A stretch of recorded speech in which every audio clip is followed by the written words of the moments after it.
अस्सलाम वालेकुम। My name is Afnan Khan. इंशाल्लाह आज हम कैलकुलस की सब्जेक्ट जो है इंशाल्लाह वो स्टार्ट करेंगे। और जो कैलकुलस की जो बुक है हम कौन सा मतलब एडिशन स्टार्ट करेंगे। हमारे पास जो कैलकुलस की जो नाम है बुक का वो हमारे पास तामुस कैलकुलस है। और कौन सा एडिशन है, 12th एडिशन है। और ये हमारे पास ये बुक है। इंशाल्लाह हम वो ये स्टार्ट करेंगे। अ, ये जो कैलकुलस है, जितनी भी इंजीनियरिंग की फील्ड है, वो हमारे पास इलेक्ट्रिकल फील्ड हो, वो हमारे पास मैकेनिकल फील्ड हो, इस तरह की मैकेनिकल फील्ड और इस तरह सिविल इंजीनियरिंग है। ये जो सब्जेक्ट है ये पढ़ाया जाता है। इंशाल्लाह हम कोशिश करेंगे कि हम इसको अच्छी तरह मतलब समझने की कोशिश करेंगे कि आपको अच्छी तरह समझ आए। और इंशाल्लाह डिटेल के साथ हम करवाएंगे। और हम डायरेक्ट एक्सरसाइज पर चले जाएंगे। जितनी भी एक्सरसाइज में सवाल होंगे इंशाल्लाह हम वो सब करवाएंगे इंशाल्लाह। और इसके साथ साथ एक्सरसाइज में जो सवाल होंगे, अगर वो सवाल इंशाल्लाह थ्योरेटिकली, तो हम इंशाल्लाह डिटेल के साथ कंसेप्चुअली इंशाल्लाह डिस्कस करेंगे। अगर वो सवाल थ्योरी के साथ साथ अगर प्रैक्टिकल के साथ भी वो मैच कर सकते हैं, हो सकता है इंशाल्लाह हम वो सवाल प्रैक्टिकली भी हम इंशाल्लाह आपके सामने करवाएंगे इंशाल्लाह। अब हम इंशाल्लाह एक्सरसाइज 1.1 में 10 नंबर सवाल इंशाल्लाह डिस्कस करेंगे। स्क्रीन पर आप उस सवाल को देख सकते हैं। इस सवाल हम डायरेक्ट इसको मतलब हल नहीं करेंगे। पहले हम इस तरह करेंगे। इस सवाल के लिए जो कॉन्सेप्ट की ज़रूरत है, इस कॉन्सेप्ट को पहले हम डिस्कस करेंगे। इस कॉन्सेप्ट से जो पहला पहला हम कॉन्सेप्ट डिस्कस करेंगे वो हमारे पास क्या है, पॉइंट। पॉइंट ज्योमेट्री में पॉइंट क्या होता है।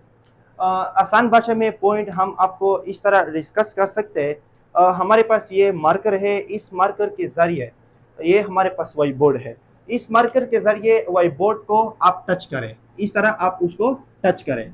फिर आपको जो डॉट दिखाई दे रहा है, इस डॉट को हम क्या कहते हैं, पॉइंट कहता है। इसको हम क्या कहते हैं, पॉइंट। मार्कर के जरिए आपने जो व्हाइट बोर्ड को टच किया, जो डॉट बन गया, जो शेप बन गया, जो फिगर बन गया, इस फिगर को हम क्या कहते हैं, पॉइंट कहते हैं। हमारे पास जो पॉइंट होता है ये डायमेंशनल लेस शेप है। डायमेंशनल शेप वो शेप होता है जिसकी ना लेंथ होती है, ना विड्थ होती है, ना हाइट होती है। और पॉइंट में ये सब कुछ नहीं है, ना उसकी लेंथ है, ना उसकी विड्थ है, ना उसकी हाइट है। तो इसलिए इसको हम क्या कहते हैं, डायमेंशनल लेस शेप या फिगर कहते हैं।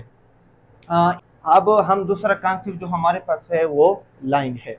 लाइन क्या होता है, लाइन हमारे पास ऐसा फिगर होता है, ये इनफाइनाइट पॉइंट से मिलकर बनता है। किस तरह, ये हमारे पास एक ये पॉइंट, ये पॉइंट, ये पॉइंट, ये पॉइंट। इनफाइनाइट पॉइंट जब आप स्ट्रेट पाथ में लिखे तो इसके बाद जो शेप बनता है इसको हम क्या कहते हैं, लाइन कहते हैं। अब ये जो लाइन में जो पॉइंट है इसके बीच में स्पेस है। ये मैंने आपको समझाने के लिए ये स्पेस रखा है, क्योंकि जो लाइन हम इसका फर्स्ट ईयर में, सेकंड ईयर में मेट्रिक के लेवल पर किस तरह हम लिखते हैं, इस तरह बनाते हैं, इस तरह। इसका मतलब क्या हुआ कि इसमें जितनी भी पॉइंट है वो कनेक्ट है। लेकिन याद रखना, लाइन इनफाइनाइट पॉइंट से मिलकर बनता है, लेकिन इसके जो पॉइंट से मिलकर बनते हैं, एक पॉइंट और दूसरे पॉइंट में स्पेस होता है। तो इसलिए मैंने ये आपको स्पेस भी दिखाने की कोशिश की। और ये पॉइंट जो होता है ये स्ट्रेट पाथ में इस तरह इस डायरेक्शन में भी जाते हैं और इस डायरेक्शन में भी जाते हैं। और इसके बाद इनफाइनाइट पॉइंट से मिलकर लाइन तो बनता है, लेकिन इनफाइनाइट पॉइंट इस डायरेक्शन में भी और इस डायरेक्शन में भी। लेकिन हम इनफाइनाइट पॉइंट तो नहीं लिख सकते हैं, तो इसको इसलिए हम क्या करते हैं, इसके एंड में हम इस तरह एरो लगाते हैं। इस एरो का मकसद ये है कि ये पॉइंट इस डायरेक्शन में भी इनफाइनाइटली जा सकता है और ये पॉइंट इनफाइनाइटली इस डायरेक्शन में भी जाता है। ये अपोजिट डायरेक्शन में इनफाइनाइटली तक इस लाइन के पॉइंट जा सकते हैं। इसके बाद ये इनफाइनाइटली पॉइंट अपोजिट डायरेक्शन के बाद इस तरह हम सारे पॉइंट लिखे, जो फिगर बनता है, जो शेप बनता है, आप देख सकते हैं। इस फिगर को, इस शेप को, इस फिगर को हम फिर क्या कहते हैं, लाइन कहते हैं। लाइन हमारे पास वन डायमेंशनल फिगर है और इसके साथ साथ लाइन को हम मेजर नहीं कर सकते हैं क्योंकि ये इनफाइनाइट पॉइंटों से मिलकर बनते हैं और ये पॉइंट इस डायरेक्शन में भी इनफाइनाइटली जाते हैं और इस डायरेक्शन में भी, तो इसको हम इसकी लेंथ हम मेजर नहीं कर सकते, इसलिए हम कहते हैं कि line can not be measure. ये इंट्रोडक्शन हुआ थोड़ा लाइन का। इसके बाद हमारे पास है लाइन सेगमेंट। नाम से भी जाहिर है कि इसका रिलेशन ताल्लुक किसके साथ है, लाइन के साथ है। लाइन सेगमेंट जो हमारे पास है, line segment is a part of A line. Line segment क्या होता है, लाइन की पार्ट है, हिस्सा है। मैं आपको समझाने की कोशिश करता हूँ। ये हमारे पास क्या है, लाइन है। इस लाइन को हम इस पॉइंट पर और इस पॉइंट पर क्या करते हैं, काट करते हैं और इधर फिर ये हिस्सा हम लिखते हैं। आप देख सकते हैं हमने इस लाइन का ये हिस्सा इधर लाइन से काट कर दिया और मैंने इधर लिख दिया। जो हिस्सा आप देख सकते हैं इसको हम क्या कहते हैं, लाइन सेगमेंट कहते हैं। लाइन सेगमेंट और लाइन में फर्क ये होता है कि लाइन इनफाइनाइटली इस डायरेक्शन में भी जाता है और इस डायरेक्शन में भी जाता है। लाइन सेगमेंट ना इधर इस पॉइंट से ना इधर जा सकता है और ना इस पॉइंट से उधर जा सकता है। लाइन सेगमेंट की एंड पॉइंट होता है लेकिन लाइन जो होता है इसकी एंड पॉइंट नहीं होता है। ये हमारे पास क्या है, लाइन सेगमेंट की क्या होता है, एंड पॉइंट। इस पॉइंट को हम क्या कहते हैं, एंड पॉइंट्स। लाइन सेगमेंट की एंड पॉइंट होते हैं और इस पॉइंट के आगे वो ना उधर जा सकते हैं और ना इधर जा सकते हैं। तो इस शेप को, इस फिगर को हम क्या कहते हैं, लाइन सेगमेंट कहते हैं। इसके साथ साथ हमारे पास लाइन सेगमेंट जो होता है ये वन डायमेंशनल शेप होता है और इसको हम मेजर कर सकते हैं क्योंकि हमने उस पर रिस्ट्रिक्शन लगा दिया कि ये लाइन सेगमेंट इस पॉइंट से भी इधर नहीं जा सकते हैं और इस पॉइंट से भी नहीं जा सकते हैं। तो फिर हम उसको मतलब रोलर जो भी चीज़ें ना मेजर करने के लिए हम यूज़ करते हैं डेली लाइफ में, इसके ज़रिए हम उसको इसकी लेंथ मतलब फाइंड कर सकते हैं। तो इसलिए हम कह सकते हैं कि line segment can be measure. इसके बाद हमारे पास जो कॉन्सेप्ट है वो हमारे पास क्या है, रे का ताल्लुक भी हमारे पास किसके साथ है, लाइन के साथ है। लेकिन लाइन सेगमेंट में और रे में जो फर्क क्या है मैं आपको वो डिस्कस करूंगा। रे में इस तरह होते हैं कि इसकी एक पॉइंट फिक्स होता है, एंड पॉइंट होता है, सिर्फ रे की एक एंड पॉइंट होता है। लेकिन इस डायरेक्शन में इनफाइनाइटली पॉइंट जा सकते हैं, रे क्या होता है, रे हमारे पास ऐसा लाइन होता है कि इसकी एक एंड पॉइंट होता है और दूसरी डायरेक्शन में इनफाइनाइटली पॉइंट जा सकते हैं और इनफाइनाइटली पॉइंट हम नहीं लिख सकते हैं, तो इसलिए हम इस तरह एरो लगाते हैं। इस एरो का मतलब है कि ये लाइन रे हमारे पास इस पॉइंट से इनफाइनाइटली इस डायरेक्शन में जा सकते हैं। ये हमारे पास रे का इंट्रोडक्शन हुआ और इसके साथ और भी सीख ले, रे जो है इसको भी हम मेजर नहीं कर सकते क्योंकि ये इनफाइनाइटली इस डायरेक्शन में जा सकता है, तो हम इनफाइनाइटली पॉइंटों से मिलकर जो शेप बनता है हम इसको मेजर नहीं कर सकते हैं। ये हमारे पास पॉइंट की लाइन सेगमेंट की और रे की इंट्रोडक्शन थोड़ा हुआ। अब जो मेन कॉन्सेप्ट है जो इस सवाल के लिए बहुत जरूरी है वो हमारे पास क्या है, स्क्वायर है। स्क्वायर क्या होता है, स्क्वायर हमारे पास टू डायमेंशनल फिगर होता है और इसके साथ साथ ये क्लोज फिगर होता है। टू डायमेंशनल फिगर और क्लोज फिगर समझाने के लिए मैंने अप्रॉक्सीमेट तकरीबन ये फ्रेम जो बनाया है पाइप के जरिए, ये क्या है, ये हमारे पास स्क्वायर की शक्ल में है। मैंने कहा कि हमारे पास स्क्वायर क्या होता है, टू डायमेंशनल फिगर होता है। टू डायमेंशनल फिगर का मकसद ये है कि स्क्वायर की क्या दो डायमेंशन होते हैं, क्या विड्थ और हाइट। स्क्वायर की होती है विड्थ और हाइट, इसलिए इसको हम कहते हैं ये टू डायमेंशनल फिगर होते हैं। जिस फिगर की विड्थ और हाइट होती है इसको हम टू डायमेंशनल फिगर कहते हैं। इसको हम प्लेन फिगर भी कह सकते हैं। और इसके बाद हमारे पास स्क्वायर जो होते हैं वो हमारे पास क्लोज फिगर होते हैं। क्लोज फिगर का मकसद ये है, ये आप देख सकते हैं इस फ्रेम में ये जो पाइप है ये सारे 4 पाइप है। मैथमेटिक्स में जब हम स्क्वायर को डिस्कस करेंगे तो इस पाइप को हम क्या कहते हैं, साइड कहते हैं। अब मैं आपको क्लोज फिगर की समझाने की कोशिश करता हूँ। क्लोज फिगर का मकसद ये है कि इस फ्रेम में जितनी भी पाइप है, अगर वो सारे के सारे वो कनेक्ट हो, एक दूसरे से टच हो, जैसे कि आप देख सकते हैं ये सारे के सारे पाइप क्या है, टच है। इसके बाद इस फिगर को हम क्या कहेंगे, क्लोज फिगर कहते हैं। अगर ये पाइप इस पाइप से इस तरह मतलब अनकनेक्ट हुआ तो इसको हम क्लोज फिगर नहीं कह सकते, लेकिन अगर वो इस तरह कनेक्ट हुआ तो हम इसको क्या कहेंगे, ये हमारे पास क्या है, क्लोज फिगर है। तो स्क्वायर हमारे पास two dimensional figure, two dimensional figure का मकसद मतलब कि हमारे पास ये इसकी विड्थ और हाइट, और इसके बाद हमारे पास ये क्लोज फिगर है। क्लोज फिगर की मैंने आपको समझाया। इसके बाद ये तो मतलब दो चीजों मैंने आपको बताई कि क्लोज हमारे पास स्क्वायर, हमारे पास टू डायमेंशनल फिगर और क्लोज फिगर होते हैं। इसके बाद हमारे पास इसमें फोर साइडेड होते हैं। आप देख सकते हैं मैंने ये फ्रेम बनाई है जो स्क्वायर की शक्ल में, इसकी कितनी साइड है, 1 2 3 4, इसकी 4 साइड होते हैं। और ये भी याद रखना जितनी भी साइड है ये मतलब 4 के साइड इक्वल इन लेंथ होते हैं, सारे के सारे साइड लेंथ में क्या होता है, इक्वल होते हैं। और इसके बाद ये साइड और ये साइड जिस पॉइंट पर वो मिले हुए हैं, इस पॉइंट को हम वर्टेक्स कहते हैं। तो आप देख सकते हैं एक वर्टेक्स ये हो गया, एक वर्टेक्स ये हो गया, एक वर्टेक्स ये हो गया और एक ये। तो इसमें 4 साइड 4 इक्वल इन लेंथ होते हैं और इसमें 4 वर्टेक्सेस होते हैं। तो आप देख सकते हैं हमने मतलब एक फ्रेम बनाई है जो स्क्वायर की शक्ल में है। मैंने आपको टू डायमेंशनल फिगर को समझाने के लिए और जो क्लोज फिगर की जो कॉन्सेप्ट है उसको समझाने के लिए मैंने आपको ये बनाया है। अब मैं बोर्ड पर बनाऊंगा स्क्वायर को। स्क्वायर की जो शेप है कुछ इस तरह होता है, एक साइड ये, एक साइड ये, अप्रॉक्सीमेट इस तरह होता है ना, इस तरह। इसको हम कहते हैं वर्टिसेस, इसको हम कहते हैं वर्टिसेस, और इसको हम क्या कहते हैं, साइड कहते हैं। क्या, साइड। ये हमारे पास स्क्वायर की ये एक साइड ये, एक साइड ये और एक साइड ये और इसके बाद एक साइड ये, सारे के साइड की जो लेंथ है हमने ए से शो किया।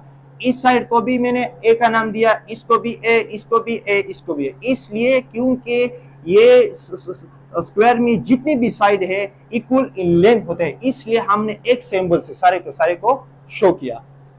और इसके स्क्वायर के अंदर कुछ कॉन्सेप्ट है, मैं वो भी क्लियर करूंगा। और पहला कॉन्सेप्ट है साइड। स्क्वायर में साइड क्या होता है, आप देख सकते हैं ना, हमारे पास एक ये कॉर्नर है, एक ये पॉइंट है और एक ये पॉइंट है।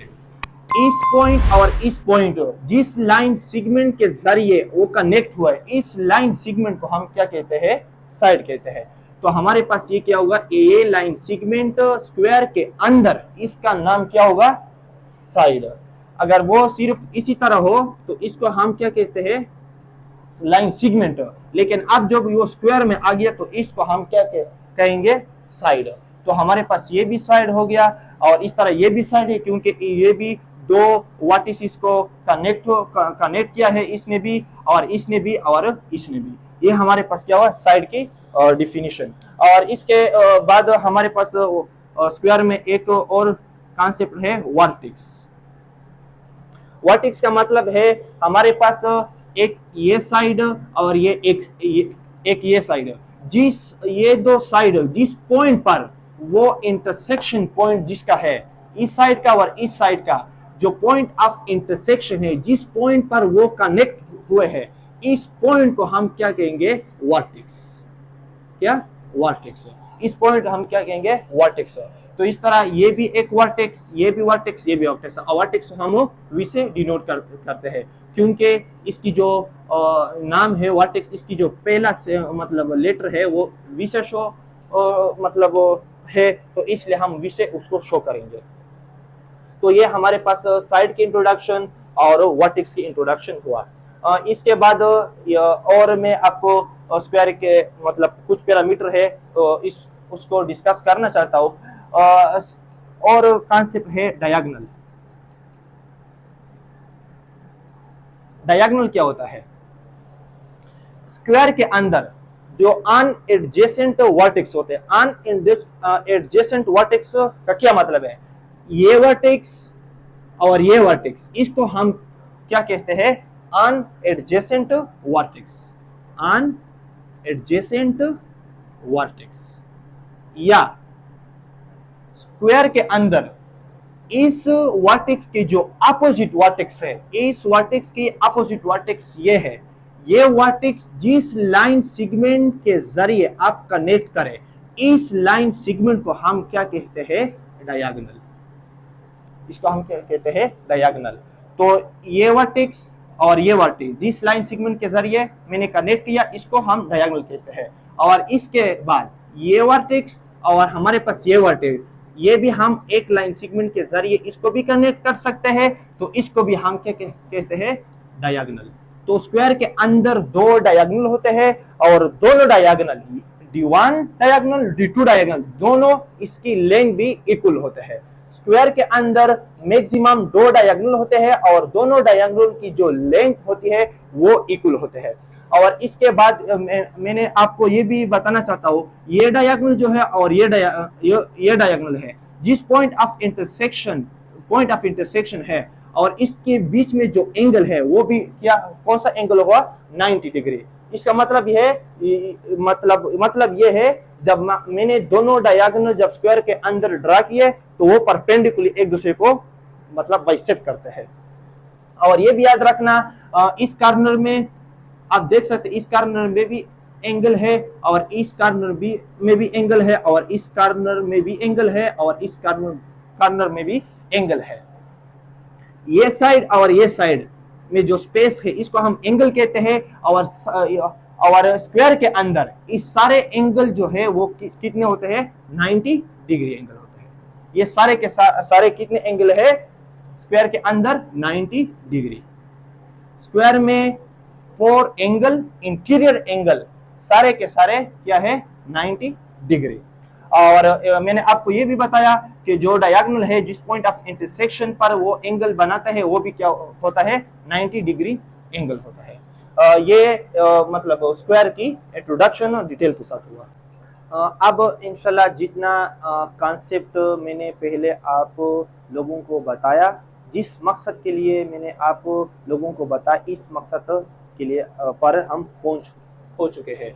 वो हमारे पास क्या है? एक्सरसाइज 1.1 में हमारे पास 10 नंबर सवाल है जिसकी स्टेटमेंट ये है। स्टेटमेंट पहले हम रीड करते हैं। Express the side length of a square is a function of the length diagonal of the square's diagonal, और then express the area is a function of the diagonal length. इस सवाल की 2 part है, इस जगह से लेकर इस जगह तक फर्स्ट पार्ट और इस जगह से लेकर इस जगह तक सेकंड पार्ट। पहले हम फर्स्ट पार्ट को इंशाल्लाह क्लियर करेंगे। फर्स्ट पार्ट में हमें ये मांगता है, वो कहते हैं कि आपने ऐसा फंक्शन बनाना है कि इस फंक्शन में जो हमारे पास स्क्वायर की जो साइड की लेंथ है और स्क्वायर की जो डायगोनल की लेंथ है इसका रिलेशन हो। जब भी हमें स्क्वायर की साइड की लेंथ की जरूरत पड़े तो हम उसको मालूम करने के लिए स्क्वायर की डायगोनल की लेंथ इस फंक्शन में पुट करें, इस इक्वेशन में फार्मूले में पुट करें, तो हमें स्क्वायर की साइड की लेंथ मिल जाएगा। हमें ऐसा फंक्शन तैयार करना है। हम पहले स्क्वायर को बनाएंगे। हमारे पास स्क्वायर कुछ इस तरह शेप है।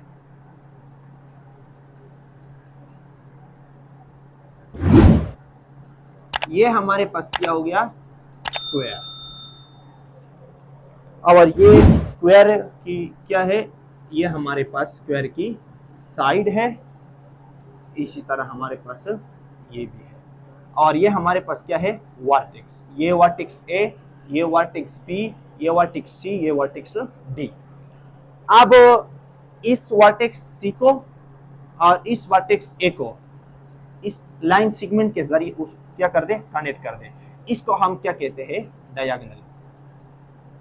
और डायगोनल हम डी से शो करते हैं। डी से इसलिए शो करते हैं कि डायगोनल की जो फर्स्ट लेटर डी से स्टार्ट होता है, तो इसलिए हम डी से उसको मतलब रिप्रेजेंट करते हैं, डिनोट करते हैं डायगोनल को।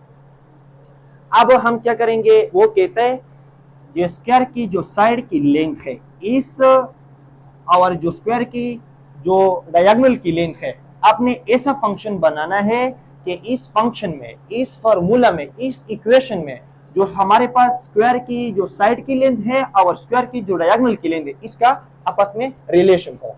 तो हमारे पास जो स्क्वायर की जो साइड की लेंथ है वो हम एल से शो करते हैं और इस साइड की स्क्वायर की साइड की लेंथ की जो वैल्यू है वो मैंने ऐसे रिप्रेजेंट किया है, तो इसको हम ऐसे इस तरह इक्वेशन एक बनाएंगे। ये एक ऐसा इक्वेशन है जो एक ही जगह पर जब हम कोई वैल्यू पुट करेंगे तो स्क्वायर की साइड की लेंथ आ जाएगा।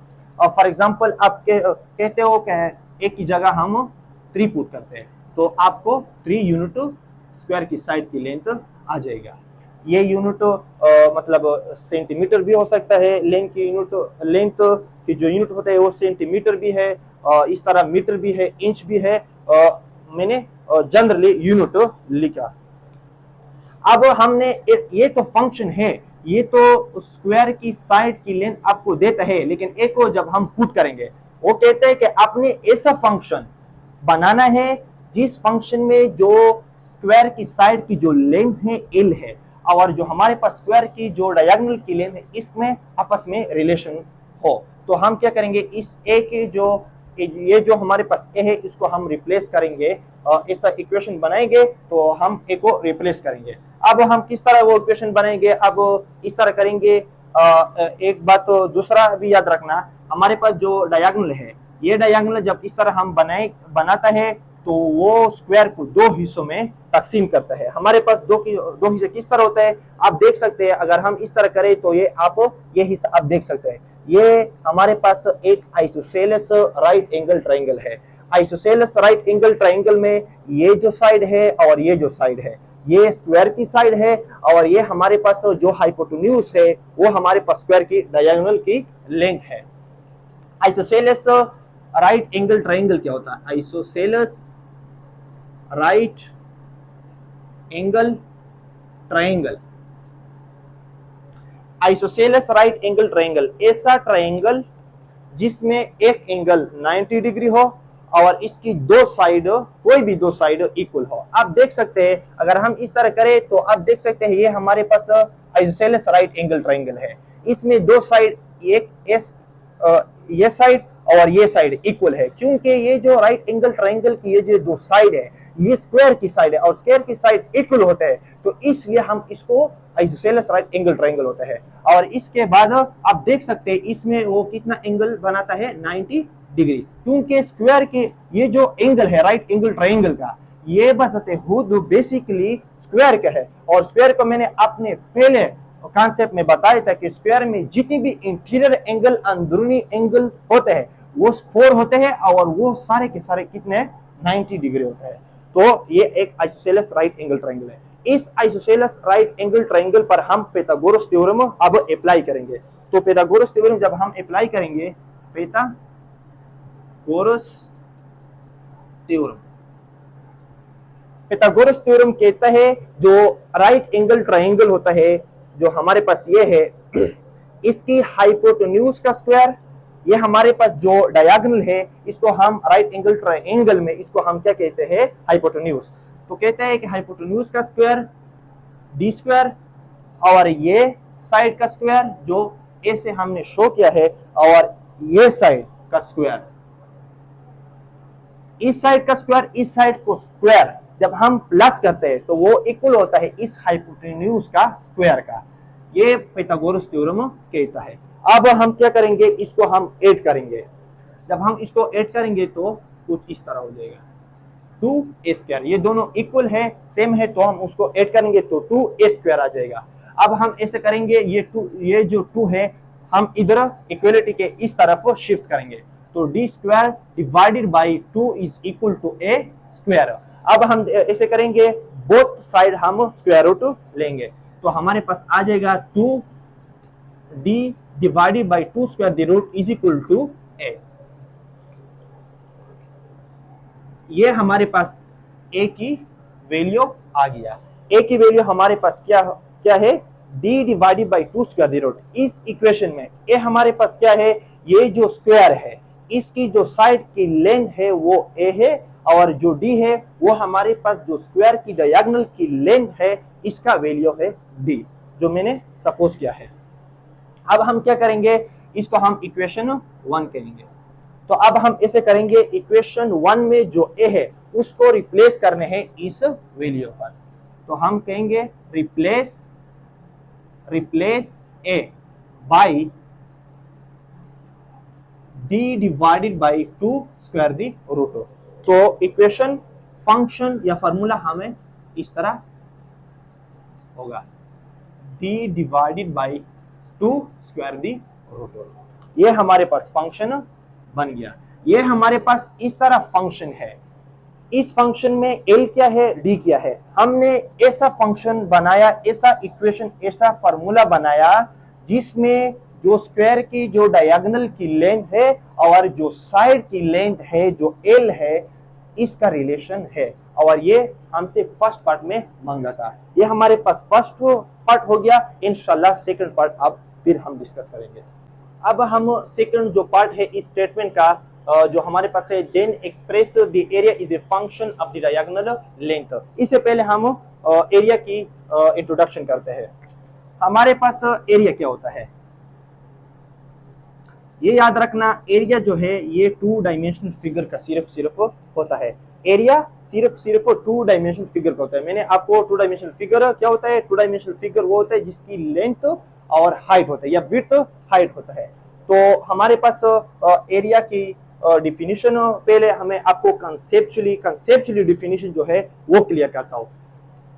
एरिया की जो कंसेप्चुअल डिफिनीशन है वो ये है, जो भी 2 डायमेंशनल फिगर है जिस जगह पर आप बनाए, जैसे कि हम 2 डायमेंशनल फिगर स्क्वायर बनाते हैं, क्योंकि इस कॉन्सेप्ट में स्क्वायर की मतलब हम सीखते हैं तो हम स्क्वायर बनाएंगे। ये हमारे पास स्क्वायर है, ये 2 डायमेंशनल फिगर है। अब जो 2 डायमेंशनल फिगर जिस चीज पर, किसी ऑब्जेक्ट पर आपने उसको बनाया, इस ऑब्जेक्ट का वो जितना स्पेस ऑक्युपाई करते हैं, जैसे आप देख सकते हैं इस वाई बोर्ड का इस स्क्वायर ने ये हिस्सा क्या कर दिया, बंद कर दिया, ऑक्युपाई कर दिया। इस ऑक्युपाई स्पेस को हम क्या कहते हैं, एरिया कहते हैं। तो ये हमारे पास क्या हो गया, एरिया की जो कंसेप्चुअल डिफिनीशन है वो ये है। और मैथमेटिकल डिफिनीशन वो है कि जब किसी चीज को 2 डायमेंशनल फिगर का अपने एरिया मैथमेटिकली फाइंड करना है तो लेंथ और विड्थ है, और मतलब 2 डायमेंशन और फिगर होते हैं, हमारे पास रेक्टेंगल है, ट्राइंगल है, अपने अपने फार्मूले है मैथमेटिकली। जो स्क्वायर की जो मैथमेटिकल फार्मूला है वो ये है, जो विड्थ मल्टीप्लाई हाइट। तो इससे आता है ये जो जितना इसने बोर्ड का स्पेस ऑक्युपाई कर दिया है वो अपने तो आपको मैथमेटिकली नंबर में आएगा। लेकिन जो कंसेप्चुअल डिफिनीशन है वो ये है कि 2 डायमेंशनल फिगर जिस ऑब्जेक्ट पर आप बनाए तो वो 2 डायमेंशनल फिगर जितना स्पेस ऑक्युपाई करते हैं इस ऑब्जेक्ट का, तो वो इसका क्या होता है, वो इसका इस 2 डायमेंशनल फिगर का एरिया होता है। ये एरिया की मतलब इंट्रोडक्शन हुआ। और एरिया की जो डिफिनीशन मतलब मैथमेटिकली डिफिनीशन है स्क्वायर के लिए वो हमारे पास कुछ इस तरह है, a into a is equal to A square, क्योंकि जो स्क्वायर की जो साइड की लेंथ है वो हम ए से शो करते हैं। तो जब आपको स्क्वायर की एरिया जरूरत हो तो आप क्या करेंगे, इसकी विड्थ को और इसके हाइट को मल्टीप्लाई करना है तो आपको क्या आएगा, एरिया आएगा। लेकिन इस एरिया में, इस फार्मूला में, इस इक्वेशन में the area of the square और स्क्वायर की जो साइड की जो लेंथ है इसका रिलेशन है। लेकिन सवाल में ये है सेकंड पार्ट में कि आपने स्क्वायर एरिया की फार्मूला फंक्शन बनाना है, लेकिन इस फंक्शन में क्या हो, स्क्वायर की जो साइड की लेंथ है वो ना हो, वो हमारे पास क्या हो, जो हमारे पास स्क्वायर की जो डायगोनल की लेंथ है वो हो। हमने क्या करना है, हमने ऐसा करना है कि ये जो फार्मूला है ए को हम फिर रिप्लेस करेंगे किसके थ्रू, डायगोनल के जरिए। अब हम उसको किस तरह रिप्लेस करेंगे, अब इसी तरह हम फिर एक डायगोनल बनाएंगे, ब्लैक से हम बनाते हैं। ये हमारे पास क्या हो गया, ये हमारे पास डायगोनल, ये हमारे पास डायगोनल हो गया, डी से हम उसको शो करते हैं। ये हमारे पास डायगोनल है। इस डायगोनल ने फिर स्क्वायर को दो हिस्सों में तकसीम किया। एक ये हिस्सा है, एक ये हिस्सा है। दोनों हिस्सों आइसोसेलेस राइट एंगल ट्रायंगल है, दोनों same isosceles right angle triangle है। अब हम इस ट्रायंगल पर ये आपकी मर्जी है, लेकिन हम इस ट्रायंगल पर आप क्या करेंगे, पाइथागोरस थ्योरम अगेन अप्लाई करेंगे। तो पाइथागोरस थ्योरम की स्टेटमेंट आपको पता होगा, D square is equal to A square plus A square. तो D square is equal to 2a square. आपने टू को इधर शिफ्ट करना है, तो D square is equal to divided by 2 is equal to A square. आपने equation के both side square root लेना है, तो कुछ इस तरह हो जाएगा, d divided by 2 square the root is equal to A. ये आपके a की वैल्यू मालूम हो गया। इस इक्वेशन में a स्क्वायर साइड लेंथ को शो करता है और d डायगोनल स्क्वायर की डायगोनल की लेंथ को शो करता है। अब हम क्या करेंगे, इस इक्वेशन को हम 1 कहते हैं। इस इक्वेशन में जहां a है इसको रिप्लेस करना है इस वैल्यू पर। तो अब क्या होगा, a is equal to a की जगह d डायगोनल और a की जगह आपने पुट करने d divided by 2 square the root, और इसके ऊपर होल स्क्वायर है, आपने वो खुद लगाना है। तो आप उस स्क्वायर को उस पर लगाए, तो D square is equal to 2। तो ये हमारे पास स्क्वायर की एरिया का फार्मूला है। लेकिन इस फार्मूले में फर्क है। इस फार्मूले के जरिए एरिया आप तब मालूम करते हैं और मालूम कर सकते हो जब आपको स्क्वायर की साइड की लेंथ दिया हो, और इस फार्मूले के जरिए आप स्क्वायर ऑफ द एरिया तब मालूम कर सकते हो जब आपको डायगोनल की लेंथ दिया गया हो।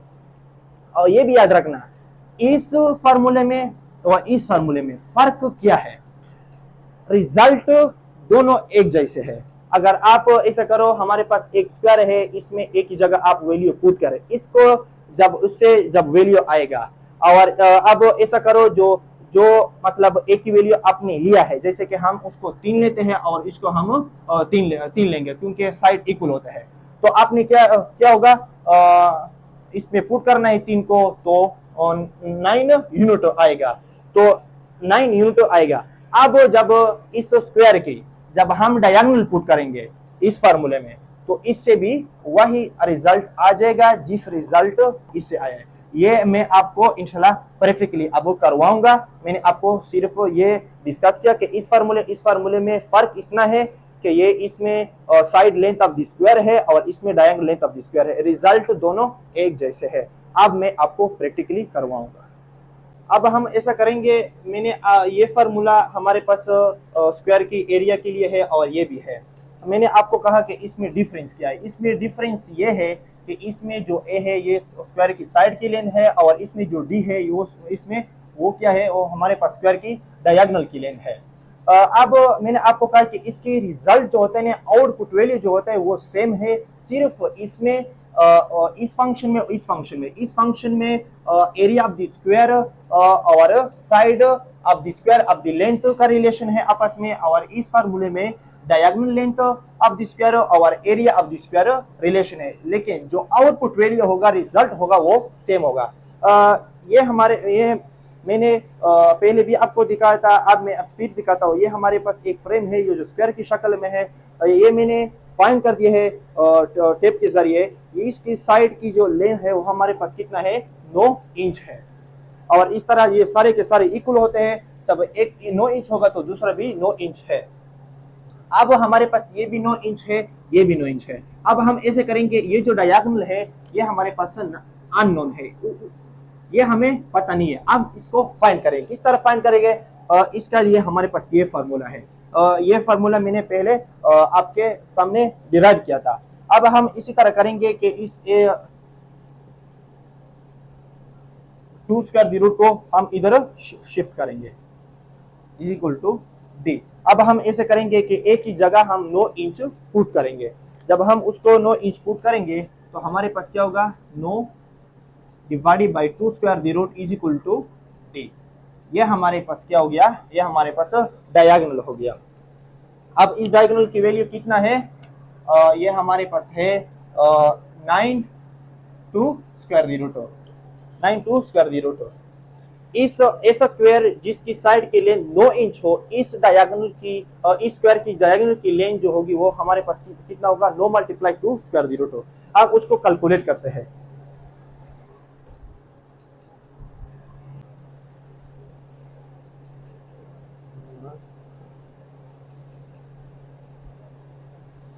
बारह पॉइंट 727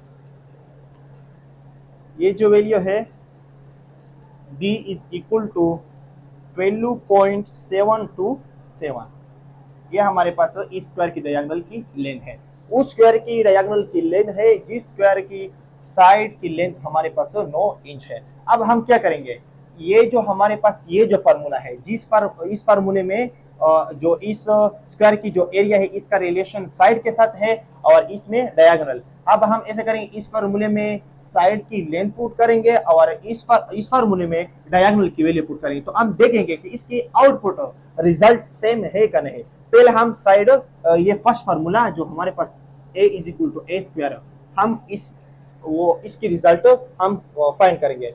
अब ऐसा करें कि हमारे पास जो साइड की जो लेंथ है हमारे पास 9 इंच है, तो हम 9 पुट करेंगे तो 9 स्क्वायर, तो हमारे पास 81 यूनिट।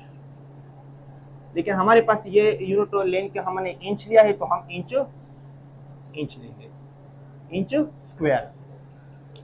तो आपने देख लिया जो इस स्क्वायर की ये जो एरिया है इसने जो एक ऑक्युपाई कर दिया इस व्हाइट बोर्ड का, वो कितना है, 81 इंच स्क्वायर। अब हम वही रिजल्ट इस फार्मूले के जरिए भी फाइंड करेंगे, हम देखेंगे कि वो आता है क्या नहीं। आप ऐसा करें, जो सेकंड फार्मूला है वो ले ले, a d is equal to d square 2 square the root. आप ऐसे करें, डी की जगह जो हमारे पास ये जो वैल्यू है 12.727 वो पुट कर दे, 12.727 पुट कर दे तो हमारे पास आ जाएगा 12.727 का whole square square the root. अब हम उसको कैलकुलेट करेंगे।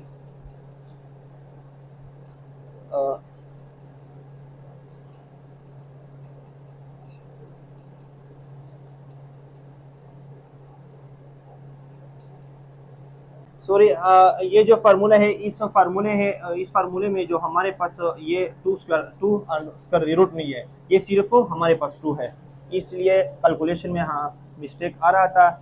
ये हमारे पास सिर्फ 2 है, ये 2 है। जब मैंने उसको स्क्वायर ले लिया तो 161.97 और इसके बाद हमने 2 पर उसको डिवाइड कर दिया तो हमारे पास आंसर 81 इंच स्क्वायर आ गया। आप देख सकते हैं इस फार्मूले के जरिए जब मैंने इस स्क्वायर का एरिया मालूम कर दिया वो भी 81 है, और ये जो हमारे पास फार्मूला है, ये फार्मूला इसके जरिए जो मैंने मालूम कर दिया वो भी हमारे पास क्या है, 81 इंच स्क्वायर है। तो इसका मतलब क्या होगा, इस फार्मूले में रिजल्ट में कोई डिफरेंस नहीं है, सिर्फ फर्स्ट फार्मूले में स्क्वायर की साइड लेंथ और एरिया की रिलेशन है, और इस फंक्शन में इस फार्मूले में इस इक्वेशन में हमारे पास क्या है, diagonal length of the square और हमारे पास area of the square relation है। ये सवाल कंप्लीट।